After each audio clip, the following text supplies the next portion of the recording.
nation where there was some of our native tribes who actually went up in trees and started connecting these skywalkers together and all their huts, and they make a lot of sense. And there's a whole bunch of shit just going on through my mind on other shit that I knew that I didn't put together about these people living up in these trees.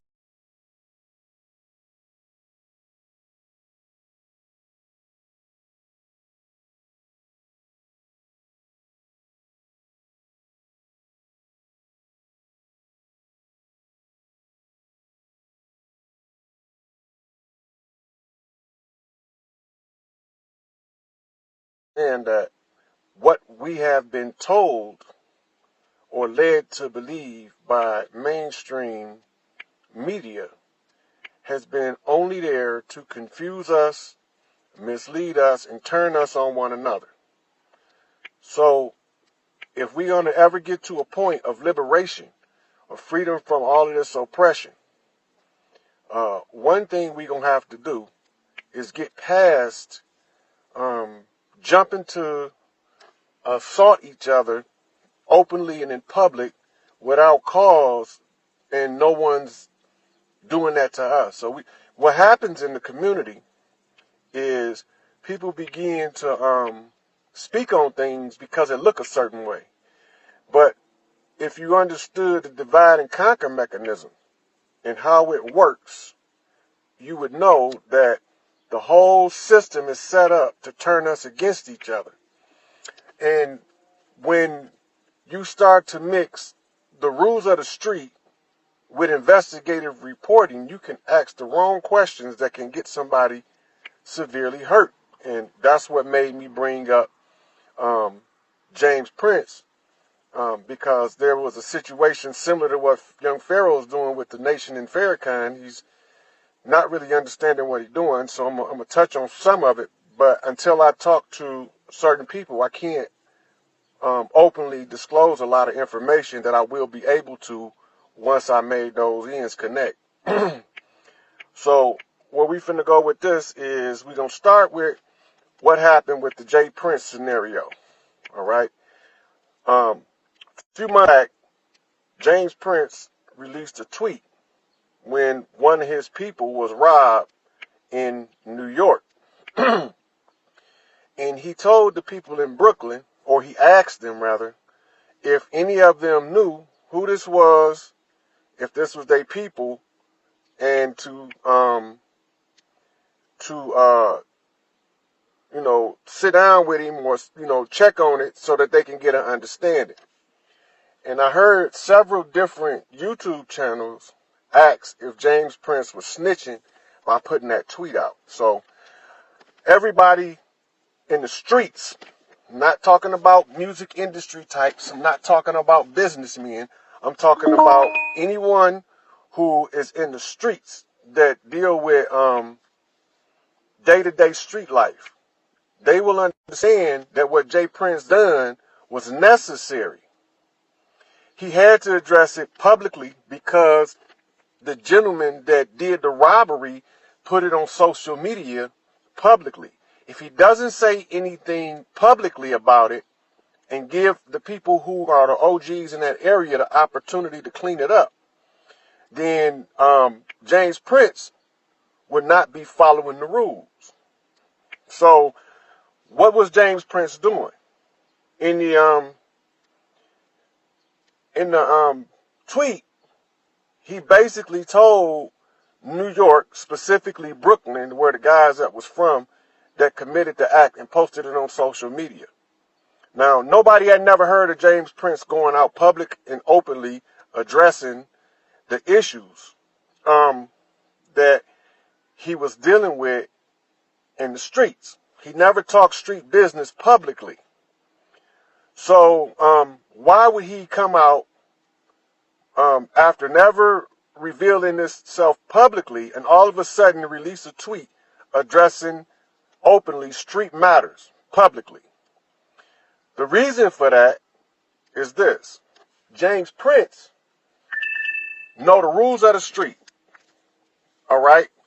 So he know that as soon as they made that public, he obligated now to address it publicly.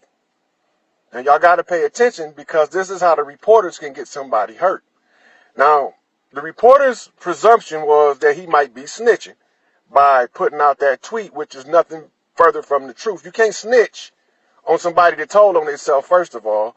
Second of all, the video that the guys put up of them taking the Rap-A-Lot chain from this guy, cutting this guy's face up, was a direct humiliation on an OG in any hood.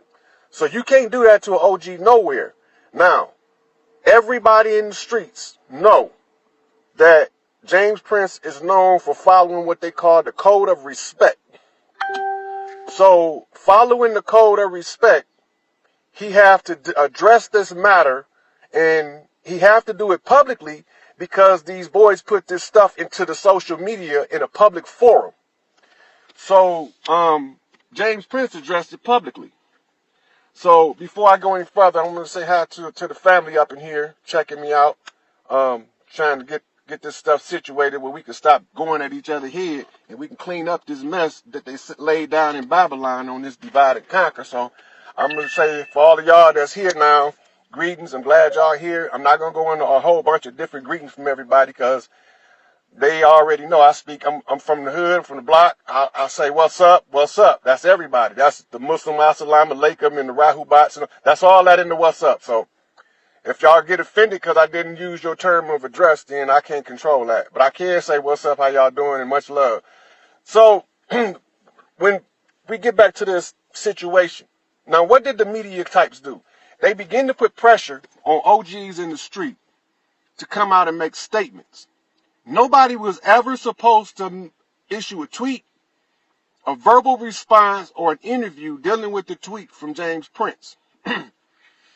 Because he had to put it out there publicly, they was just supposed to go handle their business, check their family, make sure that they was clean, and leave it alone. Now, if somebody found out it was in their family, they were supposed to address it publicly. That matter that was done in Brooklyn where the boy got robbed for the Rap-A-Lot chain came out of my clique, and we ain't know nothing about it. But it's straight now. We took care of that. That's how they were supposed to handle it. Whereas that's why he said we have to get an understanding. He ain't threatened nobody. He didn't say nobody did anything other than whatever is going on up there, those I respect, and he hashtagged them all. But none of them was supposed to openly and publicly respond if they following the code of the street. They was just supposed to go check their camps. Individuals check their camps. Now, their response was, if anything, at most, a phone call to James Prince, hey, this is my son, the general, my camp clean, baby, I'll holler at you later. That's the end of the conversation. It wasn't supposed to be a whole drug out thing. And these reporters, by forcing people like Fat Joe to make a verbal response by continuously asking them about it, is putting his life in danger. It's not putting his life in danger from Jay Prince. It's putting his life in danger from OGs from his area. Because they already know the rules, and they're going by the rules. And this is how we end up in this situation, which is going to take me to the young Pharaoh situation next. Because if we follow the rules, we won't have these issues. And people always got something to say about somebody else's business without really understanding what it is that they're addressing. So the street rules become imperative to understand in social media and investigative reporting.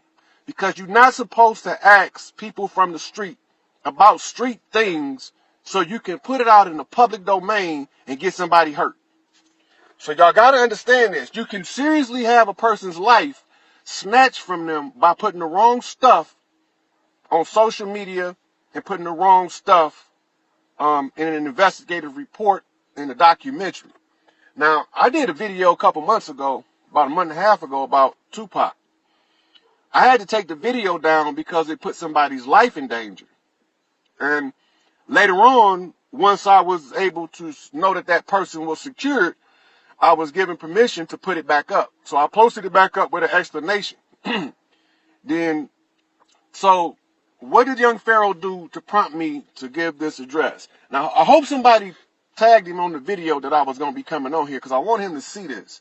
I am very, very proud of young Pharaoh to begin with for his courage and for his determination to deliver what he perceived as the truth against all odds, because he don't even understand the odds he's facing when he's addressing certain issue, or he have the courage to withstand the backlash of those odds. And his delivery style remind me of me when I was his age. You know, it's raw, it's untempered, and it's also lack the depth that his elders around him should be feeding him, unless they surface dwellers. Because when you surface dwelling, you can't get to the bottom of anything. And so young Pharaoh did 2 speeches. The first one, he said that Farrakhan was clout chasing at the Nipsey Hussle send-off ceremony. He don't know what he's talking about, because he do not understand that this is bigger than that. Ceremony was more than just what you would call in modern America a funeral. That wasn't just a funeral. And I'm not going to go too much into that right now, because I touched on it in the Tupac video. The second thing that young Pharaoh did was a documentary that came out that day or two ago called Malcolm X Revenge. Now, I'm going to tell everybody, after I talk to the ministers in the nation, the real deal about what happened with Malcolm. But before I can go public with that, I absolutely have to tell Fruit members first. Now, mind you, I'm not in the Nation of Islam as a standing member. I've studied their doctrine, but I'm not a member of the Nation of Islam. I have been called to the ranks of the righteous, so I have to address anything that can cause us a setback in the transition of power from what we were to what we are about to become. And so, why would I address young Pharaoh?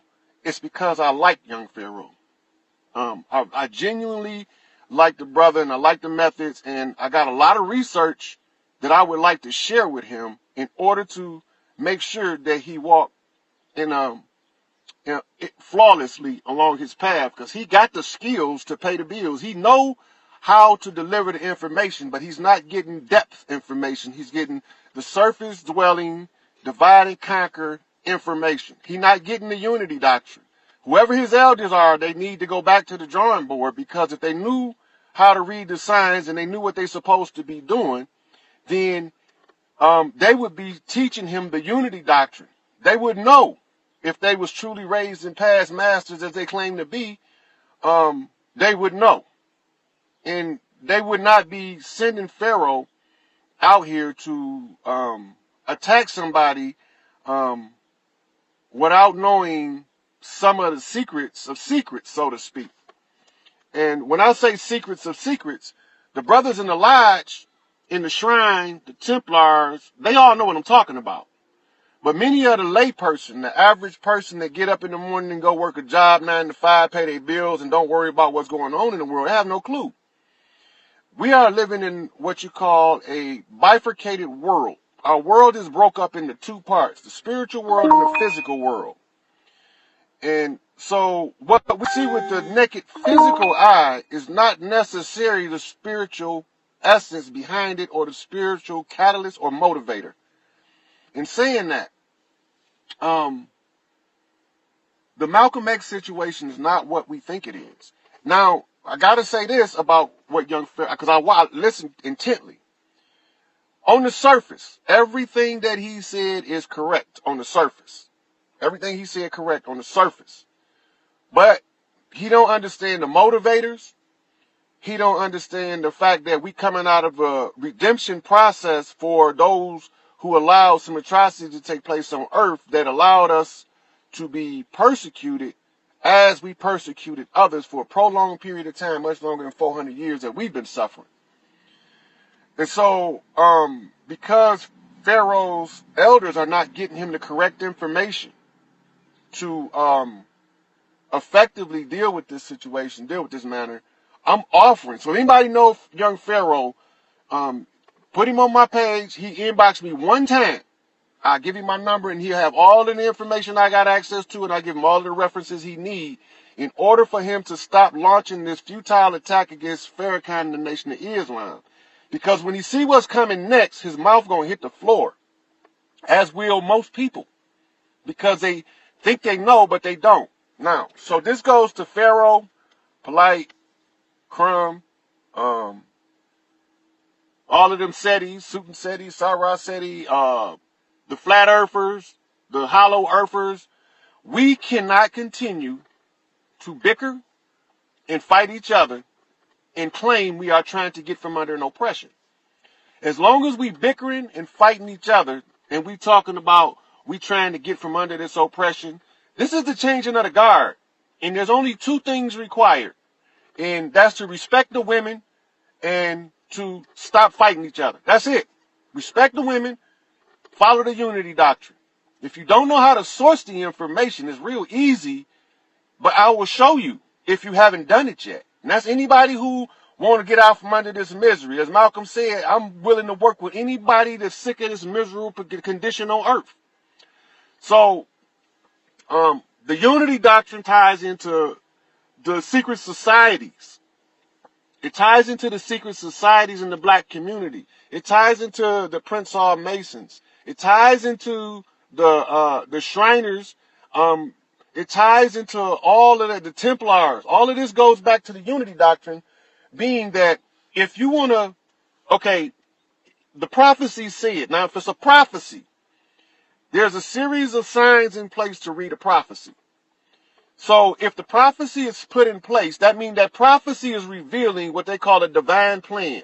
In other words, what's a prophecy to the human is God's plan. God planned it. That means that he got an end date. He got a beginning date. And he got all of the filler in the middle. So if you don't know the signs, you cannot read the message that God gave us. And if you can't read the message, then you should be quiet until you are either instructed in the proper discernment of the prophecy and the signs and how they apply. So for years, I wouldn't talk publicly about any of this. I felt like as long as these brothers want to continue to debate and bicker with each other, there is no reason for me to participate in the insanity of divide and conquer. That's the main obstacle to our progress. There's two obstacles to the progress of liberation of earth. I ain't talking about just the black people, and I ain't talking about just the Hispanic people, and I ain't talking about just the Asian people, and I ain't talking about just people that say they Israel. I'm talking about the entire 6 septillion ton of earth. The whole population, the 8.3 billion, is only two obstacles to liberation and prosperity. And those two obstacles is divide and conquer, is the first obstacle. And the second obstacle is pure, unadulterated, selfish greed. Everybody chasing this dollar like this is the end all, the be all. The dollar is not it. It's the distraction. The dollar is the mark. It is the mark of a man. If you look on every bill, there's a face of a dead president. It's the mark. It's just a mark, but it's not the beast. The one who controls the money, the one behind the dollar is the beast. And everybody going to say, well, it's the Jews. No, they work for somebody. They all work for somebody till you get to the last person. You got to trace the dollar to the last. There's no higher person that you can trace this dollar to. That's when you know that you found the Pope. Because the Pope is the one who issued the order, what they call the white man's burden, to enslave Africans and sack Africa against the divine law. Mind you, Africa was off limits for this cleanup of this Babylonian bull smack. Africa was sacked against the orders of the Creator, of the King of the gods, the Most High. Africa was not supposed to be touched, but they did it anyway. We over here set up 13 colonies. We allowed Europe to set up 13 colonies for this stuff. These 13 colonies was given land grants in order to be able to survive. These people never had, those colonist people, the people that were those colonists, came from various parts of Europe, but they never had an empire or civilization. They didn't have a mark in the history books. They had to have that for the age to close. Everybody has to have the opportunity to have ruled this planet at one time before we move into a fifth dimensional framework. But the average person is too naive. See, we get these schools of thought. What is a school of thought? It's a way that you look at the truth. Everybody don't look at it the same. So when you go to the Middle East, when you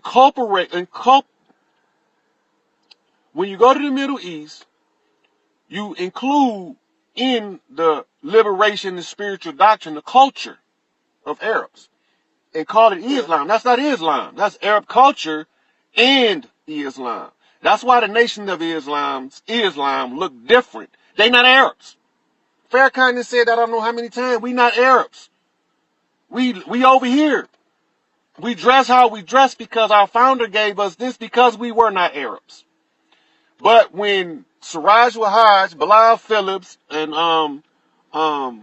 Wharf-Deen Muhammad all go put on these jalabiyas, then y'all think they more Muslim because they put on a gown. That don't make you more Muslim because you know how to cross-dress now. That's not practical to walk around with a jalabiyah in New York and some sandals in the wintertime. That's not practical. No righteous guy gonna tell you to do something that damn dumb. I want you to wear a jalabiyah and some sandals. But in the Middle East, they don't wear fur coats. Right? They don't wear fur coats in the Middle East. It's too hot. But over here, you might need a fur coat because it's too cold. So, for young Pharaoh to understand this, I gotta say this. I'm gonna give you all of the answers. But first, I have to talk to the ministers in the nation first. They have to have first right of defense for the minister. They have to have the first right to defend the minister against the allegations. And I have been given the information. This is the information that, because these are the grievances I personally had with Farrakhan, and before I would be willing to offer my hand and work with him, these issues had to be cleared up. My issue was Khalid Muhammad. Yeah, they cleared it up with the facts. I can tell you everything what went wrong with that situation. With Malcolm was the biggest hurdle. I turned Farrakhan down, working with Farrakhan down we could have been doing this 5 years ago. But I was resistant to Farrakhan and working with Farrakhan because of Malcolm. And so in the sacred halls, they brought me Malcolm. And Malcolm thought it was a joke to accuse Farrakhan in his low level of ranking with having an instrumental role in his assassination when he had no juice. And that's the most I can say about that at this point. Now, the next thing is this. Young Pharaoh, you have a powerful voice for the youth and a powerful voice for our people. You have two ways that you can use that voice. You can use that voice to destroy us more with this divide and conquer bullshit. Or you can find some facts and you can get to know some people personally as opposed to attacking them. You can't attack everybody because you'd have no alliances. You have no alliances. You can never break this oppression without making alliances. The Bloods and the Crips got to join together. The Vice Lords and the GDs got to join together. It's written. This is all part of the redemption process. All of this stuff is written about. So as long as we can sit here and bulldog and fight and scratch out with each other, somebody else is spectating. Who is the spectator watching the fiasco of us going at each other's throat and going at each other's head? There's only two positions in this end game, and that's righteous and unrighteous. So we have to determine what side of the coin we're going to be on. We don't have to agree. This is what y'all not understanding. We don't have to agree word for word, letter for letter with anybody's doctrine. The only agreement we need to make is that we tired of the oppression, and whatever it takes to overcome it, I'm with whoever willing to overcome the oppression. When we understand that, we ain't got to fight each other no more, and the oppression will melt off of us. See, now, there's probably some white people watching this, but I'm talking to black people in this video specifically. Let me tell y'all this. White people is waiting on black people in America to say enough is enough without having to get ignorant. In other words, they waiting on us to come with a sensible description of the situation that can be verified through a historical timeline. And by doing this, they already know their position. That's all we have to do. Stop fighting each other, lay the timeline down, show it to them. It's right there in our face. We've been told history according to the oppressive regime of our oppressor. So, what do? Stop attacking each other. Start working with each other. Young Pharaoh, if you want to be a part of the solution and not a part of the problem, your first order of business should be do a powerful unity video with BNX or with Prince York or any of those guys that's out there trying to wake people up. Y'all have to come together. Y'all are the most powerful voices that's being most misused in our community right now. Y'all are the voice of the African American web, the black web, the Moorish web. Y'all our voice. And as long as y'all fighting each other and chopping each other's leadership down, all y'all doing is adding to the problem. Stop adding to the problem and add to the solution. Let's talk about Dr. Sebi, Nipsey, and Farrakhan dynamic. Young Pharaoh said that he was clout chasing Nipsey because he didn't support Dr. Sebi when Dr. Sebi came to him for some money. Now, there's a reason for that young Pharaoh has no clue. Farrakhan was barred by God, not by man. As was all of us that look like this, that's Grail Kings. We were barred from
Look who I got here. You always make me smile when I see You always make me smile when I see you. Do you hear me? that's what my boy Rashad called reflections. Oh. I'm glad I caught you because, and I'm not going to hold you. I just wanted to, first of all, thank you so much. You are really heaven sent, for real. And second of all, how are we dealing as women and raising the matriarchy? How are we supposed to deal with these people that even look like us but aren't us, and moving them out? Right. Y'all only have to weed out the women. Y'all gonna know them. All of them riding crotch bitches, no good. Y'all know them. They can't get along with no woman, no way. They can't. So y'all deal with the women. They can't get along with women. So what if there's no men around though to deal with someone, especially in a workplace situation that affects kids? And that's the only reason I even care is because, and not to even throw this on to people who even watching because it's a little bit of a trigger, but there was a young woman. We work with people who are 16 to 25-year-old high school dropouts. So this person was within that age range on the younger side. And longest of long story short, she was pregnant and didn't want to say anything because her uncle had been molesting her and she wasn't sure whose baby it was, her boyfriend's or hers. And she just didn't want to tell the boyfriend that she was pregnant, point blank period, but she wanted the baby, right? So around the person who's coordinating this, the person who's in charge is just like, oh, well, we can't really do anything. And I'm just like, what you mean we can't do anything? And they're like, well, she don't want to press charges. I'm like, oh, okay, that's fine. She don't want to press charges, but y'all all know. So y'all like this just like what city you in? You know, I'm in Jersey, in Newark. It's somebody there. I'll talk to you offline. Okay. It's somebody there that they're gonna send some sisters to talk to her to get her sister protection, and then they're gonna deal with the rest of the matter how they deal with it. Okay. But the first thing they want to do is secure her. They want to get her out of this situation where you got some grown ass man molesting her. It's somebody in Newark. There's some goons in Newark. And if they find out, they're gonna, it won't be pretty for them. All right. There's some goons There's some goons. They on a side of Shakur watch when this shit flip, and she's merciless to molesters. So For sure. Yeah. if she get an order, half of Newark gonna be at that motherfucker door. I just got to tell you what's the 100. If she get a word, Asada Shakur get a word, half of Newark, half of motherfucking Orange, New Jersey, motherfucking from New York, Maryland, they gonna be there. Boston, Philly, they coming. Just to deal with one child, they will come from everywhere when she get an order. We trying to get the big fish out the pond first. Then we gonna deal with the little fish at home. Because that secret squirrel shit is what got these kids fucked up right now. In the first place, exactly. See, it had got to a point where it was so few good men that hadn't been murdered yet or lynched that the women cherished them so much that it allowed the children to be abused because the few good men they had, they didn't want him to correct the bad man because the slave catcher gonna come. Right? And when the slave catcher come, they're going to put him on the auction block and sell him into slavery. Slavery today is called prison. They don't want the good man correcting the bad man because the good man going to be the one doing time. So the women start keeping the shit a secret to try to protect the good man. Fuck that shit. That's what we here for. I go do my goddamn time. I go sit back with my feet up and read a couple more 1,000 books. Niggas ain't like that. That's why. That's why I ain't no nigga. No, I'm just saying, you know, I know that. Said that's why I ain't no nigga. No, that shit pisses me off though, for real. But yeah. Yeah, so the situation has to be handled in a particular way. So I have to tell you certain stuff offline.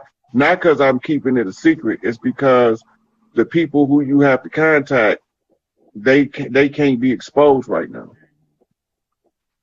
and they really deaf on them on women beaters and child molesters. They get treated like they would in old school penitentiary, especially when it's known to be true, because they've been using a lot of false allegations also to remove the good men and let the bad man stay. So people start accusing the good man of doing what the bad man doing, and then the good man doing time for nothing. He didn't do nothing. He's sitting up in jail rotting, while the rotten motherfuckers is sitting out here flourishing and making more rotten fruit. Because mama said one bad fruit spoiled a whole bunch.